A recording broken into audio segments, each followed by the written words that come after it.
MetaMask wallet. Can you raise your hand? Okay. And who has their own wallet? Can you also raise your hand? Okay, yeah, you have a bigger again. We have three people on here. That's kind of real market distribution. Like you guys like own 80% of the market? How much? I don't remember the number. That sounds correct.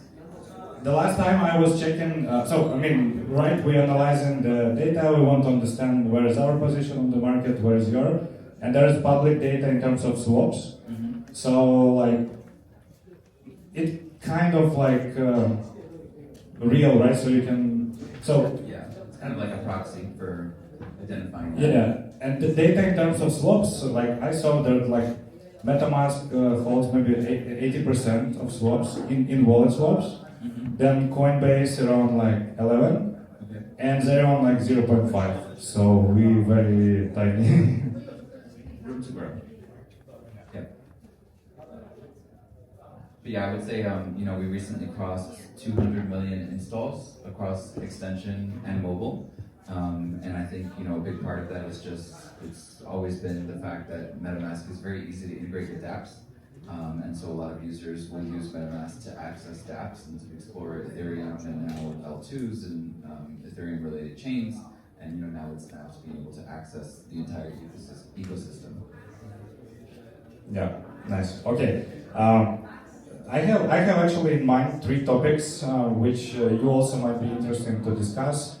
I can give you like how it goes, like little teaser. So I want to talk about like the current user experience, what people do in Web3, like how they actually use wallet and receive this experience. I want to talk about accessibility issue. Like for me, it's like the most critical because in Zerion, I'm responsible. My responsibility is that Zerion should work with every DApp, and it doesn't work, and I'm doing very bad job basically. And the third one I would highlight about that the crypto is still Wild West, and there's many things to discuss about Wild West. So, do you have any insights in terms of like user behavior, how it's changing? Yeah, I mean, one thing I will say is that, a lot of users, they have expectations about what they should be able to do in the ecosystem, right? And they're navigating the decentralized web, and they're expecting that they should be able to exercise their authority throughout the ecosystem, interact with various dApps, and sometimes that expectation is challenged, right? And so they'll often say, why can't I do this with MetaMask, right? Like, why can't my MetaMask wallet do this, right? And so a lot of it has to do with enabling those capabilities and making it possible for users to do more with their digital authority within the ecosystem.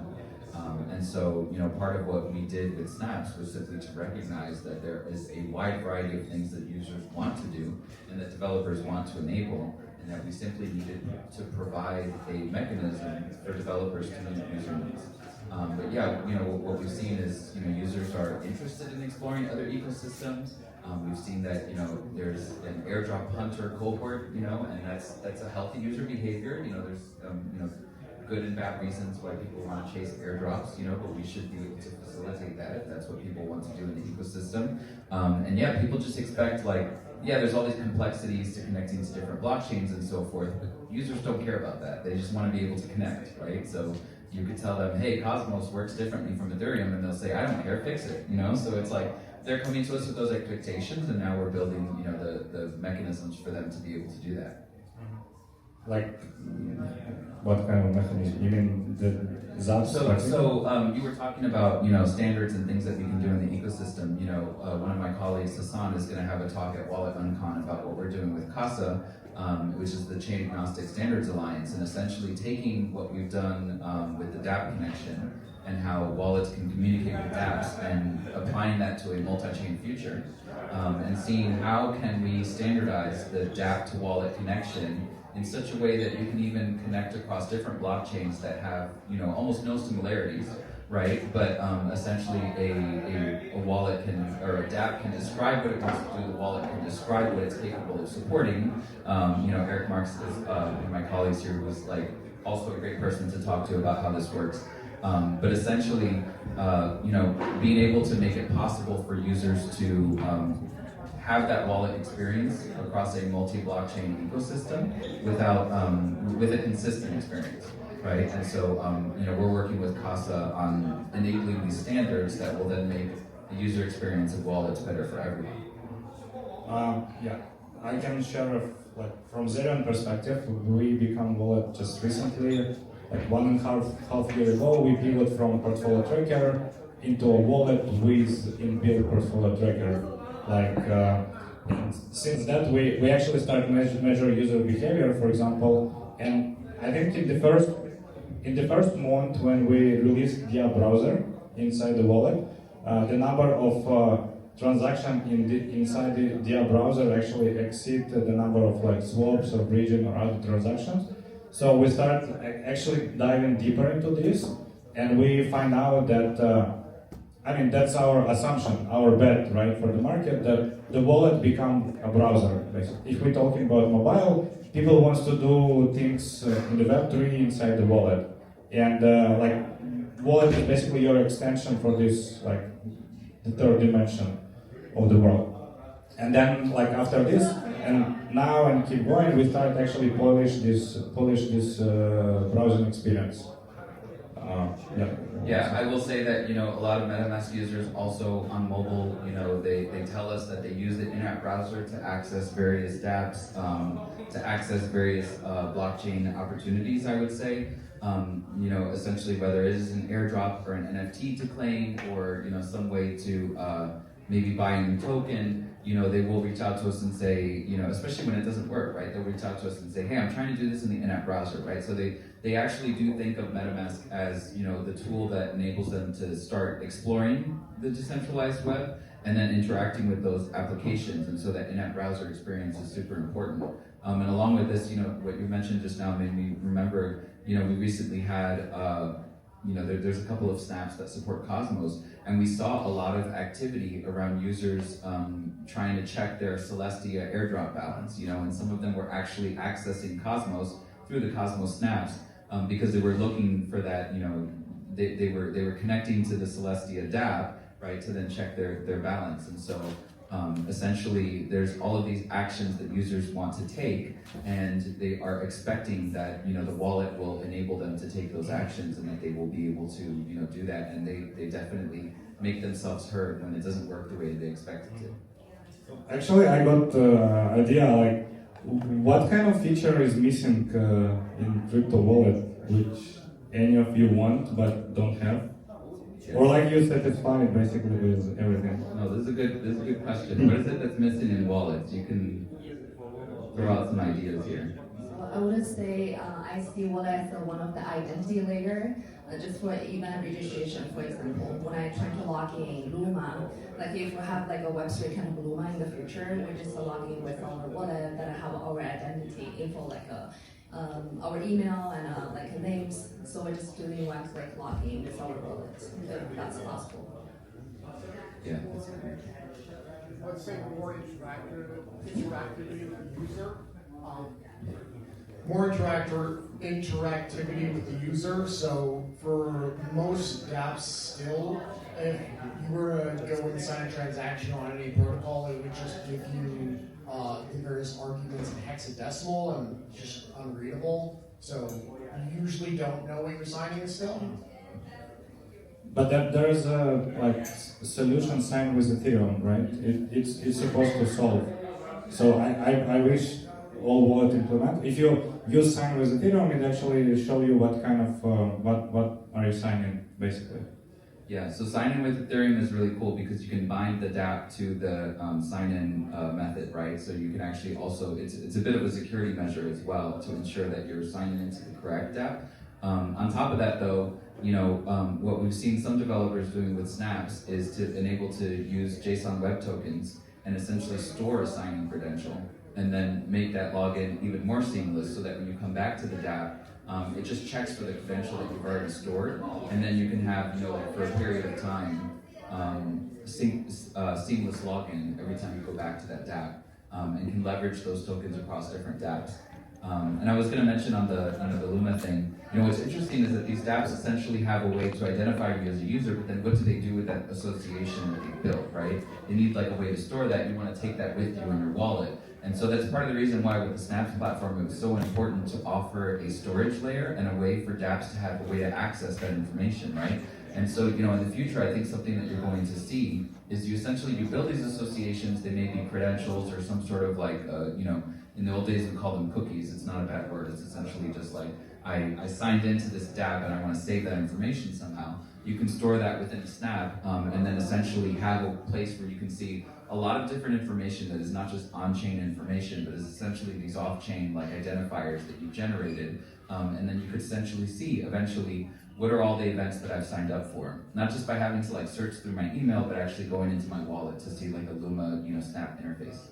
With the Luma, to be honest, I want to have a feature which not allow you to sign up for the event if you have another event at the same time. Like there are so many crypto people who just like sign up for every event, and if you really want to come somewhere, you just cannot do it because it's oversubscribed. Yeah, it's kind of like you could incentivize or disincentivize. You could even have something where it's like if you actually come to the event, maybe you get some incentive, and maybe you even get like a bad reputation if you sign up for lots of events and don't show up. There's a lot that we can do with the reputation layer in that space. And like since you bring the Luma question, because I have personal pain, like because Luma, they recently implemented this ability to log in, add your address, and they just added basically like Coinbase and MetaMask wallet ability. And if you're a Ethereum user, you cannot do it. And we are actually on the stage that we have like 200,000 monthly signing users that sign transactions. So we're not a kid anymore, right? We have like big user base with like very advanced user profile. And I actually emailed to the founder and said like, what can we solve it? I mean, there is like new AIP that can recognize if users have extension, just let them to do it. And basically like the feedback was like, when we come to the moment when we need more wallets, we will just do it. So, and for me it's pain, and I actually want to bring this problem because like a couple months ago I did research about, I used 3 different extensions like MetaMask, Zerion, and Rabi, and I went through 100 dApps from DeFi Llama, dApp Reader. I used like the most used the Zerion dApps, and it's really painful. And oh my god, that's... Thank you for your service, by the way. I can understand. That sounds painful. Yeah, and funny thing is that because when you talk with people who build protocols, they actually complain that there is no users. They build protocols for users and nobody uses them. And then if you connect these puzzles with like connectivity problem, like for example, you guys get kind of organic traffic, like you just keep growing no matter what. But there is a bunch of wallets like Zerion, Rabi, Family, Rainbow, Unis. I mean, bunch of people try to do something new and onboard like new folks. And when those people try to experience Web3, they just like face the wall. And it was pain, and I shared it on Twitter, and it's resonated, and looks like it's pain with everyone. So to be a little bit silly, like to you guys, like I want to form the question maybe in this way, like if I had, no, not like this way. There was a moment when there was DEXs, we see access, decentralized exchanges was kind of against Coinbase. Like I felt the vibe that people didn't like Coinbase until the moment they start like fighting for crypto, right? Then Coinbase actually doing something for the space, and they like make our space better. So, and with this accessibility problem, like I was thinking, like why this guy is so huge? Like you guys have money, power, everything. Like why not solve this? Like if MetaMask say, okay, let's have this login standard, then like all the apps should implement. It can be just like literally go everywhere. If like the guy like me from Zerion just like going one by one with the app and try to convince Luma, like why do you don't use the standard? And they say like we don't need it. So my point here I really want if MetaMask actually take the leadership like Coinbase and start like doing these things that will benefit actually for everyone, will make developers like same level. I mean, so I'll say a few things to that. One is, at MetaMask we're very much opposed to vendor lock-in. And so we recently announced support for EIP 6963, right? So the multi-wallet provider discovery. We were very keen to quickly implement that because we saw it as something that improves the experience for everyone. And I think within MetaMask and consensus in general, I think we're pretty much all in the same mindset, which is that we ultimately want to see the space succeed. We're not trying to lock users into our products in order to make that happen. And as a company, Consensus is actually invested in a lot of different projects in the space, sometimes which may be even adjacent or may seem to be in competition with our own products, but we're looking at enabling the best possible solutions regardless of who they're coming from. And so I will say that we recently launched the MetaMask SDK. It provides a more consistent connection with MetaMask, and we've been working with SDK providers, the various different, libraries that developers use to implement wallet connections, right? So we recently announced integrating the SDK with Web3 Onboard. We're working with some of the other SDK providers as well. Eventually want it to be something that's integrated with, ConnectKit, RainbowKit, etc. Doing the React library hooks for WAGMI and things like that. But we're doing that because we want developers to move towards these more standardized and more reliable wallet connection solutions, and to give users the freedom of choice and opportunity that they can connect with any wallet. I think, as like I said earlier, I think the MetaMask dApp API is very easy to work with, and I think a lot of developers are just essentially saying, just use window.ethereum and the standard methods and problem solved. But we've actually been encouraging developers, to use better solutions and to provide as much accessibility for their users as possible. And we're going to continue to work with, EIPs that we think make sense, that essentially improve the experience and also standardize the way that dApps interact with wallets as much as possible, because we think that that's going to be very beneficial for the entire ecosystem. And it's beneficial for our users as well, to be able to have a reliable expectation when they connect to a dApp that it's going to work, and that it's going to work consistently. Actually, do you have understanding what kind of like standard it should be like? Let me elaborate on this. Like, when I started working in crypto and when I saw login with Ethereum, I'm very emotional person, so like the first thing I thought is, okay, login with Ethereum is a thing when you have when you like hold only one seed phrase, just keep it secret your private key, and then you can log in any kind of application in the world. So you don't need password, emails, you don't need anything. You can just sign. And it gives you like power. And I thought, okay, why all these dApps instead of Google login not implement login with Ethereum? And then when I faced this, then I understood actually there is no like universal standard, like when any kind of dApp or app in the world instead of email and password can use this. And I feel this is something should be solved. And I hope this Dev Connect can be like this kickstart point of this, especially on the Friday on like Wallet conference, when we can sit and discuss on this.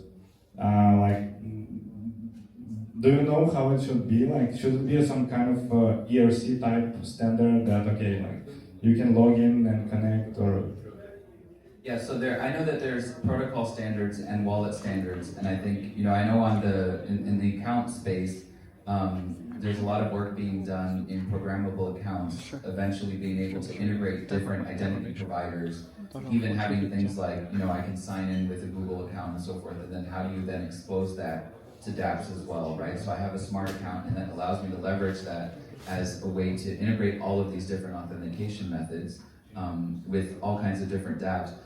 But then there's also, wallet standards, which are essentially describing how a wallet should function and be able to integrate those different types of authentication protocols as well. I think that a lot of the focus in the ecosystem has been around the infrastructure side, and it's like you said earlier, people will build some infrastructure project and they'll say, okay, I have my blockchain, where are the users, right? Like, I just built it, maybe I do an airdrop, I'm sure they'll come, right? And that's not how it works. But a lot of the focus has been there, a lot of the investment has been there, And there hasn't been a lot of focus on the app layer, and that's starting to change now that people are looking at, dApp chains and apps are getting some interesting traction and some new use cases, or they're looking at embedded wallets and they're looking at simplifying the experience and so forth. And I think that, as we start to shift the focus in the ecosystem and looking at the apps as the primary human interaction model, right, where the humans are actually coming and interacting with these different products, right, and they're expecting a much better experience than what we've given them before, then I think we're going to start to see a move towards standardizing and figuring out some standards that all developers can adopt that will then facilitate all of that in a much better way. And so it's partly getting the ecosystem to stop focusing on trying to launch yet another blockchain and start to look at the app layer as the primary area where people need to focus. And I try to sidestep this a little bit by saying, hey, the wallet is infrastructure, so if you can't break out of that infrastructure mindset, I can at least convince you that the wallet is a vehicle, a conveyance for all of these different products and all of these different protocols. So yes, wallets are infrastructure, let's just put that out there. But aside from that, a lot more focus needs to happen in the app layer for sure. And it's funny when people say let's onboard like next billion people to Web3, I'm saying let's fix connectivity problem first. And should we move on? How much time? Yeah, I think we can give like a Q&A for 5 to 10 minutes. Then we're waiting for another guest to arrive. I have one more question actually to everyone. Who like lost money in crypto? Like fish and defense, scam, rug pull, like anything? No, because it's also a topic I want to raise probably like after the connectivity is that I feel that crypto is Wild West. Like there is some, this gold fear. I don't know how. There is like gold rush, in crypto. You can go there, like you can become rich, but you might be like wrecked. And when people talk about onboarding next billion, they're actually not talking about this. And I think we should say to the all newcomers that this is gold rush, and you should protect yourself. And for example, like you should use wallets that protect. Like if you don't know how to protect yourself, then your favorite wallet should have some functionality to protect yourself. Yeah, I totally agree with this. I think that when a user gets scammed, it is a very bad experience. And then when that happens, then they don't want to interact with anything blockchain related anymore. And they'll probably tell other people, no, don't do it. I got scammed. I don't want that to happen. Crypto is scam, right? And I know it's scary for users to be like, oh, I want to onboard my friend, but what happens if I turn my back and they go and make a transaction that they didn't know what they were doing and then they've lost money? That's a scary thing for everyone. And I want to move past the point we're in right now, where if you're onboarding someone, you're basically telling them like, okay, tell me before you do anything, right? Like call me and I'll tell you if it's safe or not, right? Like check the URL and everything. Let's have a Zoom meeting. I will show you how to provide liquidity. yeah, exactly. It's that's really not the way forward for us. We recently launched a security tool called Blockade within the extension and mobile app that provides dApp security, right? So like when you interact with the dApp, when you're about to make a transaction, it can flag if it's potentially malicious, it can warn you. We've already seen users being protected from potential scams that way. But one thing that we realized, that was part of the motivation behind launching the Snaps platform is that there's a lot of different security solutions that users need access to. There's a lot of vulnerabilities across the entire lifecycle of a user interacting with the blockchain, and therefore we need to have multiple solutions. And so building the Snaps platform as a modular application platform allowed us to make it possible for developers to provide lots of different solutions that users have access to. So we have this concept within MetaMask of like insights, and right now we have transaction insights. Eventually we're going to have signature insights. We've been thinking about other places that we can provide them, such as, you should be able to have security tools assist you when you're connecting to a dApp, or simply when you're browsing the web, or when you're installing another Snap, or insights that are displayed related to assets that you already have in your account, your transaction history. Maybe you interact with addresses, like you have like your address book, and then you need to be able to have insights in those situations as well. So we're essentially taking this model and applying it across all of these different connectivity points within MetaMask and saying to developers, hey, if you're an expert in security and you have the ability to build these types of tools, you just need that last mile where you can then present those tools in the most important place, which is the actual wallet where you interact with all of these things. And so what we think is that if we can enable lots of different security solutions across all of the different stages of the user lifecycle and make those available in the most important interface, which is the wallet where they do all of these interactions, then we can eventually get to a point where it's going to become extremely difficult for phishers to take advantage of users, and we can get past the stage that we're in right now where everyone is scared to interact, and we can actually make Web3 much more accessible in that way. Yeah, I think I see this like future profile of crypto user when you actually get your shield, when you get your gun with you, when you like pointing, like you're contributing to the pointing malicious websites and things like that. So yeah, I think we should communicate that crypto is Wild West, and if people think this when they enter crypto, because we are saying crypto 2.0, 2.5, like Web3, no, Web 2.5, right? Like seamless onboarding, like things like that. But in the end, yeah, you bring all these new people, they make one mistake, they wrecked, they never come back. So I don't know, if you guys wanna onboard your friends, tell them that crypto is Wild West. You might become rich, but most likely you will be wrecked. And just protect yourself from that. Yeah, we'll open Q&A session. Anyone want to ask some spice questions?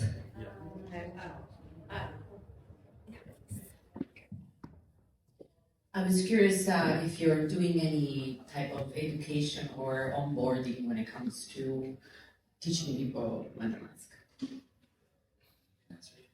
So I'll say for MetaMask, we recently launched something called MetaMask Learn. It's a series of modules where users can go learn about Web3 in general, but also how to use MetaMask, how to interact with contracts, transactions, and so forth.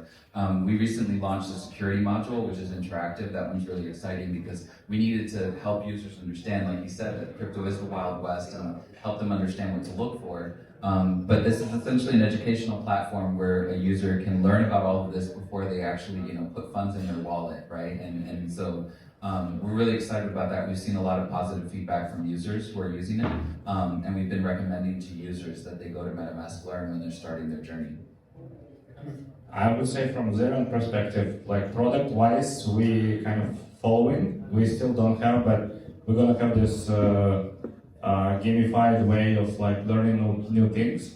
But on top of that, I started a YouTube project to actually educate people about Wild West crypto and what you should do. So it's not exactly like under Xerion, but I'm on like it. I call myself like Xerion's Indiana Jones in crypto. So I go into adventure and showing users like how to use this from my own perspective, basically. It's a fun way. It's fun. It's very fun way, and yeah, and that's the thing, when you're actually burning out in crypto for a long time, you just like switch and focus just to do something from other people just to make it fun. Yeah. Amazing, thank you. It calls Man of Crypto like on all socials, guys. Find me. And I'm curious, are you doing any research in terms of, what have you seen or what works for people or for non-tech or non-Web3 users? We do a lot of user research. We do a lot of focus studies, essentially like one-on-one, as well as, obviously collecting a lot of data in terms of like how users are interacting with various products and so forth. The consistent thing we've seen is, information overload is a huge problem. And so it's always a balancing act of figuring out like how much information is sufficient for the user to be able to understand what they're doing and be able to proceed safely without it being so much that they essentially, just don't want to bother, right? And so, that's essentially been, it's been informing a lot of the design work that we've been doing in terms of figuring out, okay, how can we condense the information as much as possible, but we still want to be transparent with the user so they know enough. And you know, that's part of what we've been integrating with the insights model that I mentioned earlier. And it creates essentially a marketplace where the best possible insights are what users will then use and will rise to the top as, you know, being adopted by lots of users.